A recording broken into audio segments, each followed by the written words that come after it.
оқушылар. Отырыңыздар. Бүгінгі сабақта сөйлейміз жоқ оқушылар. Бүгінгі сабақта берік Фатима жоқ, ол дәлелді аудандық сайыс қажеті. Сабаққа дайынсыздар ма оқушылар? Сәл қобалжу бар. Әрине қобалжу болады. Сабақ барысында сіздер сабырлы болыңыздар, бір-бірлеріңізді тыңдаңыздар. Ең бастысы сол. Жалпы бұл жай ғана сабақ барысы, бұл жай ғана жұмыс орындау. Бүгін Жаңа мүмкіндік, бүгін жаңа білім, қателессек, үйренеміз, біз табысқа жетеміз. оқушылар үйге қандай тапсырма берді? Күкірттің қосылыстары.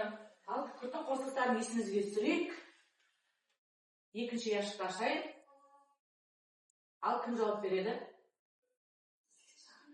Айнұр? Сары түсі, судан аша демейтін, су жұқтырмайтын, жылу және тоғы кірпейтін, мор келетін қатыздар бұл күкірт. Ал, жарайсың. Үшінші сұраққа. Үшінші сұраққа кім жауап береді? Қарайық сұрақта. Күкірттің қосылыстары қайда кездеседі? Күкірттің қосылыстары қайда кездеседі? Күкірттің қосылыстары мұнай және тас көмірде кездеседі. Ал келісіңізді дұрыс па екен? Мұнайда және тас көмірде кездеседі күкірттің қосылыстары. Енді төртінші сұраққа жауап берейік. Бос күйіндегі күкіртті қайдан алады? Бос күйіндегі күкіртті еңгір. Бос күйіндегі күкіртті қайдан алады? Бос күйіндегі күкіртті тау жыныстарын балқыту арқылы алады. Ал қарайық. Дұрыс па екен? Тау жыныстарын балқыту арқылы алады. Енді 10-шы сұраққа шығайық. 10-шы сұраққа жауап берейік. Күкірт ангидридің формуласын атап өтіңіз. Қандай еді күкірт ангидридің формуласы? Каусар? Күкірт ангидридің формуласы SO3. Ой қозғап, мына ребусты шешіп алайық.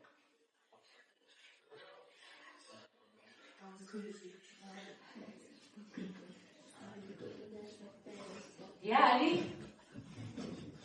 Күкірт қышқылы. күкірт қышқылы. Яғни сонда бүгін біздің тақырыбымыз күкірт қышқылы екен. Жазыңыздар төмен жағын 19-ы. Күкірт қышқылы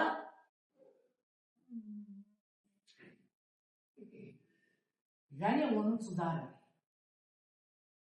Жазамыз бәрін дәптеріңізге.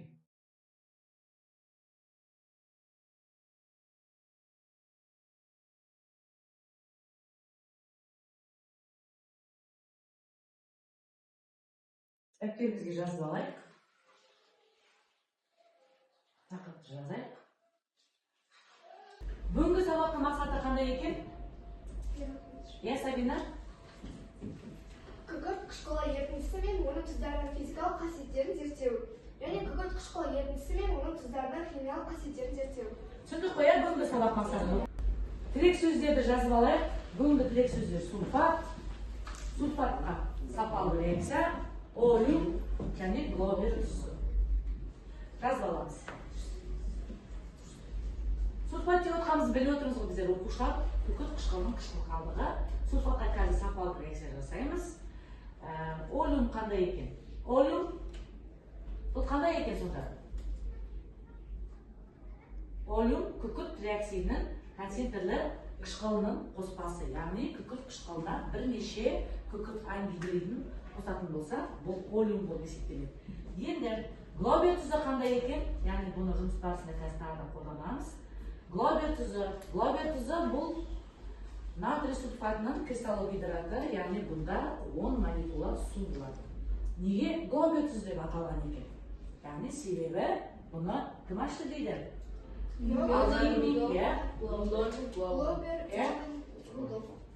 Рудольф Йоганн Глобер ашқан екен. Сондықтан да осы ғалымның атауыменен, химиктің атауыменен глобер тұзы болып аталып кеткен.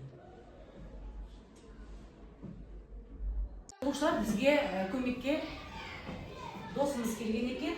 Яғни ол бізге не айтады? Салем! Мен күкірт қышқылымын. Бүгінгі сабақта менің физикалық қасиеттерім мен қолданылым жайлы білетін боласыздар.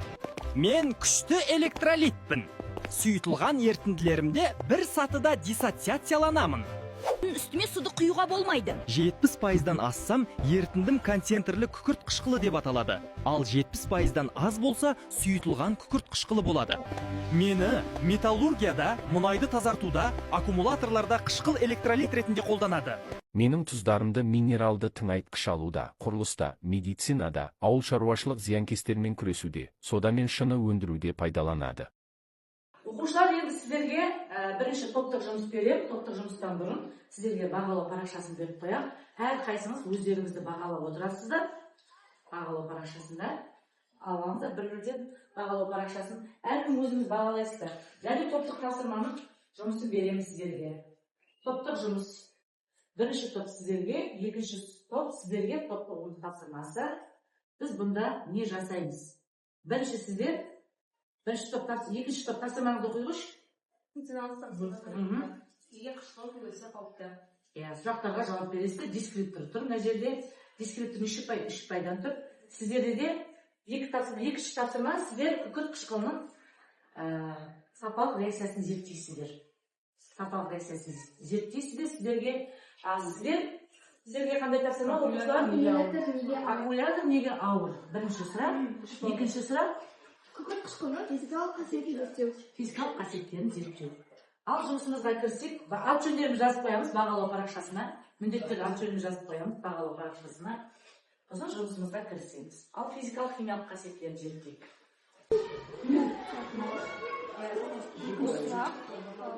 Күкірт қышқылының неліктен арасындағы ылғал тартады? Күкірт күшті гигроскопиялық зат болғандықтан айналасындағы ылғал тартады. Ол ауадағы және заттардағы суды өзіне тартып сіңіреді. Ылғалды сіңіргенде жылу бөледі және кейбір органикалық заттарды, мысалы ағаш, қағазды күйдіріп ағашқа жібереді.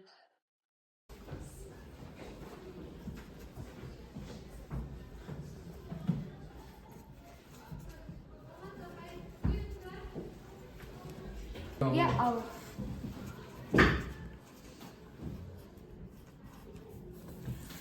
өйткені аккумулятордың ішінде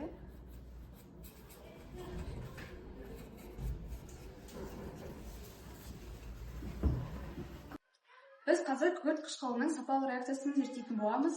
Бірінші барий нитратын салып аламыз.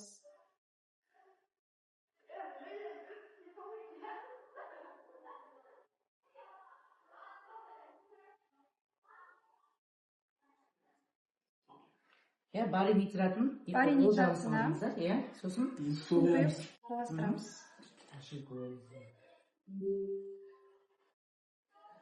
Яғни сіздер барий нитрат не істеп жатсыздар? Не істеп жатсыздар? Барий нитратын суда ертіп жатырсыздар.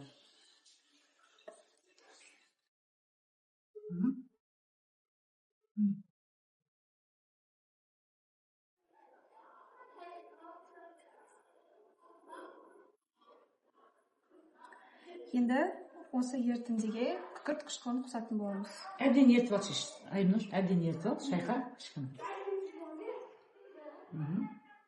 Енді осы ерітіндіге күкірт қышқылын қосатын боламыз.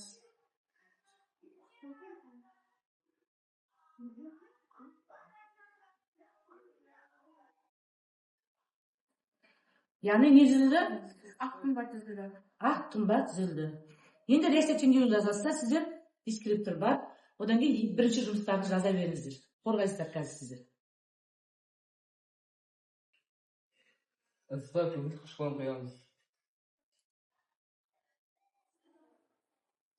Яғни химиялық стакан ғой, химиялық стаканға күкірт қышқылын құйдыңыздар, сосын күкірттің тығыздығын анықтаймыз. Қандай құрылғы бұл? Аэрометр ғой. Аэрометрмен тығыздығын өлшеп жатсыздар. Жақсы.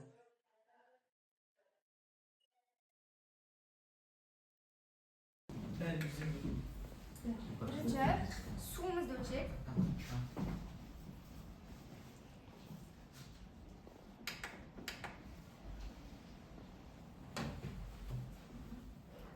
Суымыздың салмағы 83. Енді күкірт 83. Бізде екеуі бірдей. Екеуін бірдей қылып өлшеп алдыңыздар. Енді екінші топ дайын екен, оқушылар тыныш отырамыз, тыңдайық.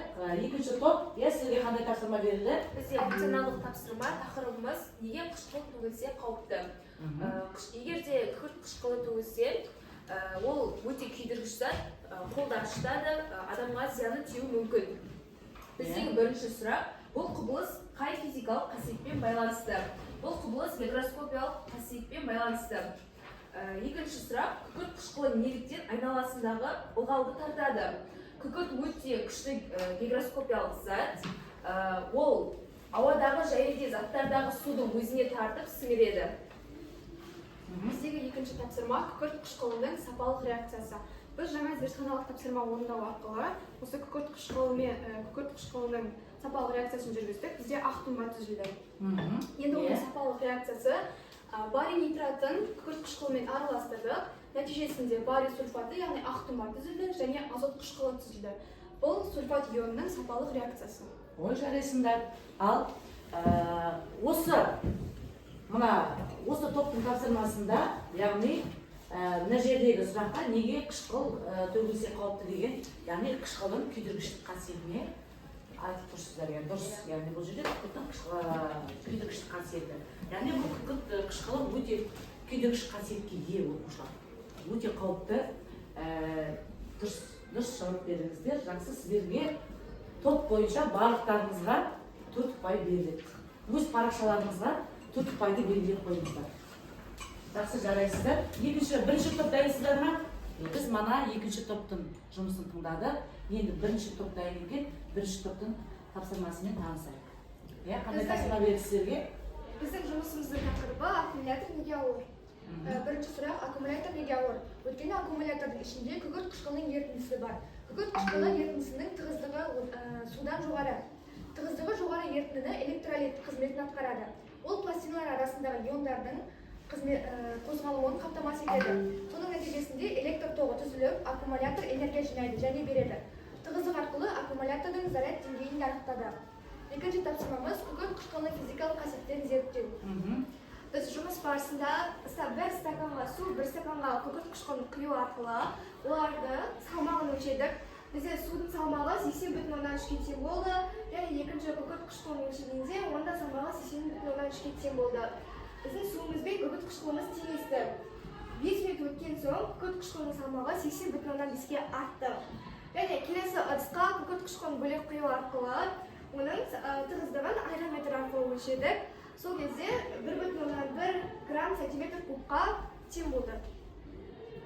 Жақсы оқушылар, біз сонда 2 стаканға су және күкірт қышқылын қосып, біз оның ылғал тартқыштығын зерттедік. Яғни күкірт қышқылы ылғал тартқыштығын біз өз көзімізбен дәлелдеп, яғни ол ылғал тартқыштығын көрдік. Ендігі жұмыс жақсы, енді бұл бір топ бір-бірімізді бағалайық, яғни екінші топ 4 ұпай алатын болса да, сіздер бірінші топ сіздерге де 4 ұпай баға қоямыз. Себебі жауаптары дұрыс.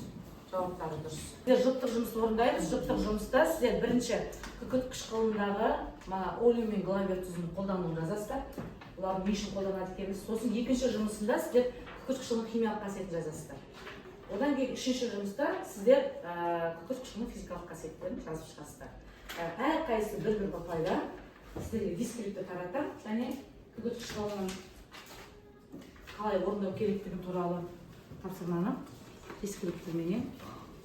дискриптілеріңіз, тапсырмаларыңыз, сіздер алыңыздар, әрқайсыңыз. Сіздерге дискрипті тапсырма орындаймыз. Жұптық жұмыста ат жөндерін жазыңыздар, оқушылар. Қай жұптықы? Ат жөндерін жазып қойыңыздар. Мейіржан, мына жерге ат жөнін жаз. Мейіржан, Нұрсат деп жазып қойыңыз.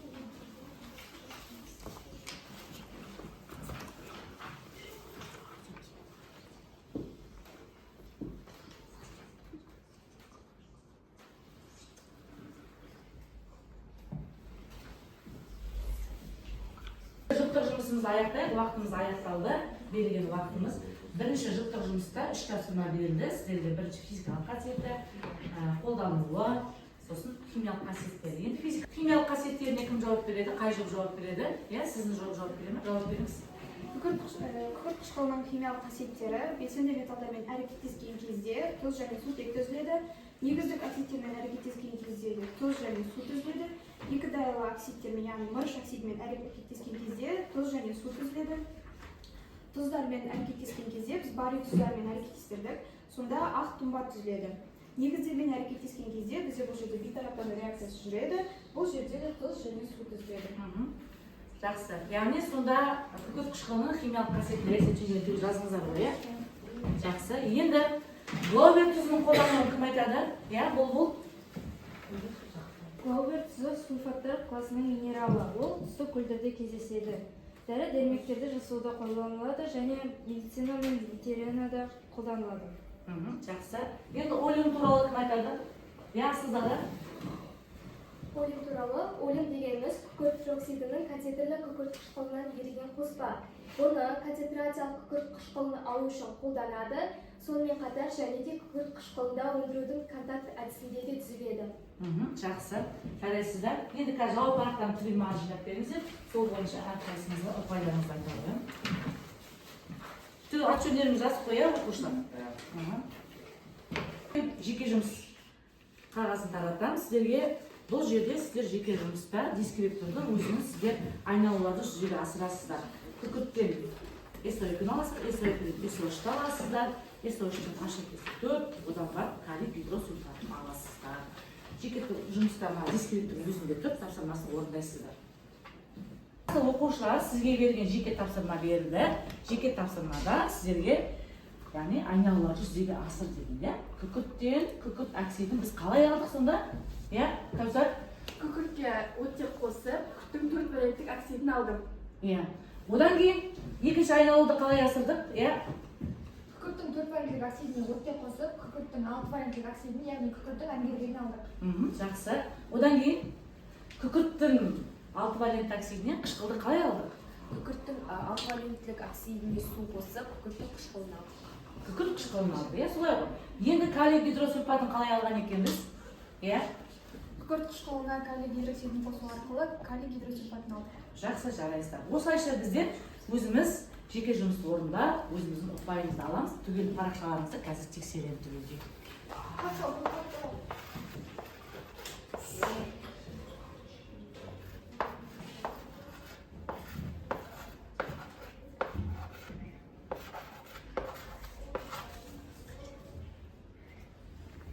Бүгінгі өткен тақырыбымыз күкірт қышқылы және оның тұздары. Осы тақырып бойынша біздер қандай білім алдық, соны бағалап көрейік. Сульфат. Сульфат деген не екен оқушылар? Иә, Кәусар? Сульфат дегеніміз СО4 күкірт қышқылды қалдығы. Иә, жақсы. Осы арқылы біздер ана кілемшемізді бірге тоқып отырайық, оқушылар. Күкірт қышқылының химиялық қасиеті қандай екен? Иә, Сабина? Күкірт қышқылының химиялық формуласы H2SO4. H2S4 дұрыс. Ал сапалық реакциясы қандай екен күкірт қышқылының? Иә, Айнұр? Күкірт қышқылының сапалық реакциясы барий нитратымен күкірт қышқылын араластырғанда барий сульфаты яғни ақтұнба және азот қышқылы түзіледі. Иә, жақсы. Физикалық қасиеті қандай екен? Иә, Ингар? Күкірт қышқылының физикалық қасиеті иіссіз, түссіз ұшпайтын, ауырмай тәрізді сұйықтық. Жақсы. Одан кейін бізде химиялық қасиетін өттік солай ғой, оқушылар. Химиялық қасиеті қандай екен? Иә, ықылас? Жесенді металдармен негіздермен. Негіздермен. Оксидтермен, тұздармен, негіздермен әрекеттеседі. Жақсы. Иә, олеум. Иә. Олеум деп біз күкірт оксидінің сусыз күкірт қышқылының ерітіндісін айтамыз. Иә, 6 валентті оксидін, иә, жақсы. Глобер тұзы туралы да өттік біздер, иә, оқушылар. Глобер тұзы қандай екен? Иә, бұл глобер тұзы қандай екен? Глобер тұзы бұл натрий сульфатының кристалды түрі. Кристалды түрі, иә. Оны кім ашқан екен? Иә, глобер ашқан. Глобер ашқан. Гигроскопиялық зат деп қандай заттарды айтамыз? Гигроскопиялық, иә, достар? гигроскопиялық затты ылғалтатқыш затты айтамыз. Яғни күкірт қышқыл балалар отырайық болса, ылғалтатқыштық бар. Иә, күкірт қышқыл ылғалтатқыштық қасиетке ие. Біз оны зерттедік, бірінші топ зерттедік, солай ғой, иә? Иә, жақсы. Енді бүгінгі сабағымызға біз жеттік пе? Бүгінгі сабақ мақсаты қандай? Иә? Иә, біз сабақ мақсатына жеттік. Біз химиялық, физикалық қасиеттерін білдік күкірттің. Иә, физикалық химиялық қасиеттерін зерттеп, біз оған тәжірибесін жасадық. Яғни біздер кілемшемізді тоқыдық. Яғни кілемше тоқылмай қалады егер де сіздер осы сұрақтарға жауап бермесеңіздер. Олай болатын болса, енді үйге тапсырма берейік, оқушылар. Үйге тапсырма күкірт қышқылының өндірістегі маңызды тақырыбында тез қалыпты беттік сөйлемдік шағын кішкентай ғана презентация жасайсыздар. Енді бүгінгі сабақтағы сіздердің өздеріңіздің рефлексияларыңыз керек. Яғни сабаққа түсінсеңіз, түсінбесеңіз келіп тақтаға жазыңыздар. Кейін оқыша тақтаға жазыңыздар. Я сабақ қызықты түссе қызықты, түсінбесеңіздер түсінбедім. Керемет өйді десін керемет өйді деп жазсаңыз келіңіз, иә.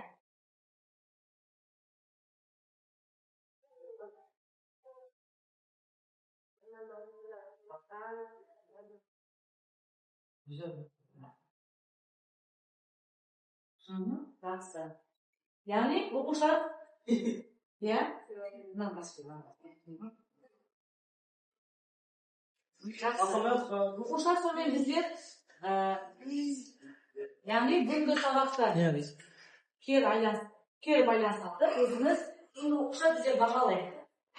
Сіздерде алдарыңызда дескриптор бар ғой, осы дескриптор бойынша сіздер өздеріңіз жұптық және жеке жұмыс, топтық жұмыс кезінде өздеріңізді бағаларыңызды сол баға бойынша маған бағаларыңызды айтып отыратындар дейсіз, сіздерді бағалай берейік. Асылзада қанша ұпай алдыңыз сіз? 9. Асылзада 9 алдыңыз ба? Асылзада санай ғой. Еще алдыңыз Асылзада 9. Асылзада 9 алды. Айнұр қанша алдыңыз сіз? Топтық жұмыс жасады Айнұр, өте керемет орындады. Топтық жұмыста өте белсенділік танытты. Айнұр жұптық жұмыста да белсенділік танытты. Жеке жұмыста Айнұр неше ұпай бәрін айта қойшы, кері байланыс 9 ұпай. Айнұр 9 ұпай алды. Іңкәр 8 ұпай. 8 ұпай. Жақсы, Іңкәр 8 ұпай. Оқушылар сіздер бүгін керемет астағысыңыздар. Оқушылар енді бүгін біз сабағымыз өз мәресіне жетті. Бәріңіз жақсы бағаландыңыздар. Абайдың мына бір сөзбен аяқтағым келеді. Жалпы есті кісілердің қатарында болғым келсе, күнде бір мәрте өзіңнен есеп ал дейді. Яғни біз әр өзіміздің әрекетімізге есеп алып жүрміз керек. Жақсы, сау болыңыздар.